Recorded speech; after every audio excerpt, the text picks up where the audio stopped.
Chris, how did this project come to you? Agent called me up and said, "You got the part." It was pretty pretty easy, the good way. Yeah, I had met with Joel Schumacher months before, and just on a general meeting, and he said he'd been a fan of mine, he'd love to work with me at some point, and, but never really talked specifically about Batman. And then I was just kind of offered the part. But when I was offered the part originally, it was it was still Michael Keaton, and they were talking about Robin Williams, so it was kind of a different movie. Yeah, people don't like that suit, but I don't really mind. Nipples or no nipples, I don't mind. But my only problem with the suit was in this one scene in the movie, in the scene where I kiss Poison Ivy. Since at the time I was a virgin, when I touched Uma Thurman, I got a massive erection, and since the suit was so tight, it hurt like hell. Honestly, it was painful on my junk. It just wanted to burst out. Arnold was lucky since the big exosuit covered his boner all the time. Every time he made an ice pun, I could see it in his eyes he was getting off on it.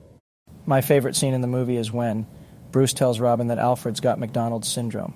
It's a serious scene, we find out that Alfred's dying. But in that scene, the camera's behind me, facing George.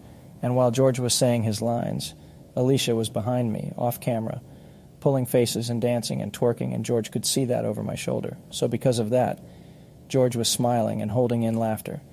So I'm looking at him, deeply saddened by this news, that Alfred is on the verge of death, while he looks like he's about to burst out laughing. As soon as the camera stopped rolling, he spat all over my face as he finally let out that laugh.